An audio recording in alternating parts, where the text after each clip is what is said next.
How do you capture a high-value target when the whole world is watching? You create a masterclass in deception. The CIA set the stage with a single building as bait and filled the sky with 150 aircraft to create a deafening sonic shield for the helicopters to drop Delta forces. F-35s lit up the perimeter, turning night into day. By the time the dust settled, the helicopters had already touched down and Maduro was gone. We'll also look at how the US uses the F-35 jets and its Navy to launch a large-scale attack, all in the video ahead. In the dead of night that is 2 in the morning, the lights went out in Caracas. By 5 a.m., the president of Venezuela was gone. But how US played a deception games. While the whole world were focused on the aircraft carriers in the Caribbean, a shadow war was being fought on the ground.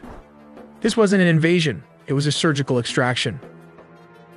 We finally have the declassified timeline of how US forces breached the heart of Caracas and extracted Nicolás Maduro. Let's start with step 1. The setup. This didn't happen overnight.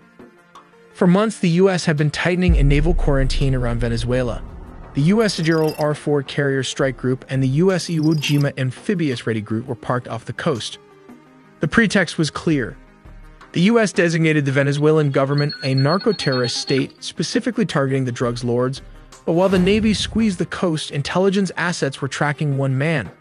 They waited for a specific window, a moment where Maduro was stationary and vulnerable.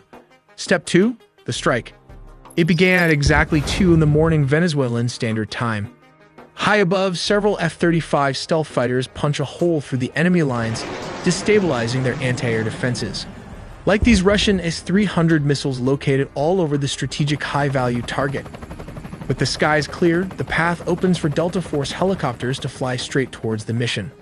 Here comes the deception as the helicopters flew. The jets started firing with more strikes as it hit Fort Tuna, the main military base and command center, and La Carlota Air Base, destabilizing Venezuelan air support. Reports from the ground described widespread explosions and a sudden communications blackout. The chaos wasn't the goal, it was the cover. But how did the raid happen? We have to look at step 3. Under the cover of darkness and chaos, the Tier 1 operators went to work. But what is the exact unit tasked with the mission? It is the Delta Force, one of the most elite secretive special forces units in the US military. Witnesses in Caracas reported low-flying aircraft skimming the rooftops, flying well below radar coverage. The team breached a secure compound believed to be a safe house within the massive Fort Tuna complex. Resistance from the Venezuelan Presidential Guard was swift but ultimately futile, as the helicopters lay cover fire. The operators moved with surgical speed, landing on multiple points. But how exactly the capture and extraction happened? For this, let's look at step 4. Specialized helicopters hovered over the objective to insert the assault team. While dozens of attack helicopters laid down suppression fire, the Delta Special Forces descended and started the search for the high-value targets. How did they find him? Simple. The CIA had planted spy inside Nicolás Maduro close circle. While back in the US, Delta Force built an exact replica of his safe house, rehearsing the raid until they could do it blindfolded.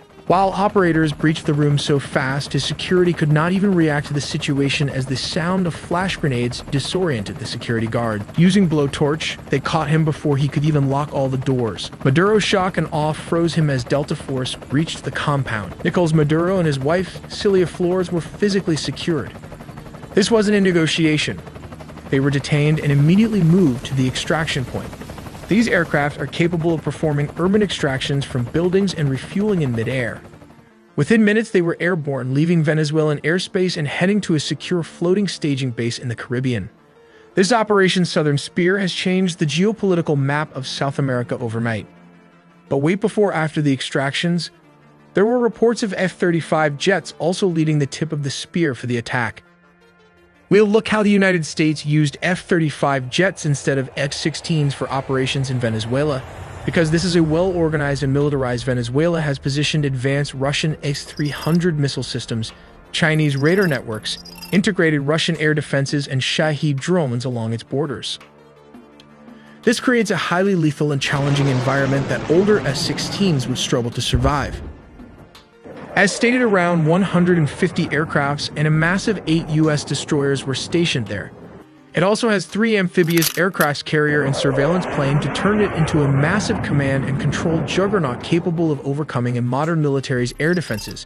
Signals a readiness to counter Venezuela's entire air defense network if necessary. But why Venezuela Air Force failed to intercept? As of 2025, Venezuela's fighter jet fleet consists mainly of approximately 21 Sukhoi Su-30 multirole fighters delivered by Russia between 2006 and 2008, which now form the backbone of their combat air power. Additionally, they maintain about 5 operational S-16 Fighting Falcons from an older batch, including 3 single-seat S-16As and 2 two-seat S-16Vs. These S-16s are aging and suffer from limited maintenance and part support due to U.S. sanctions,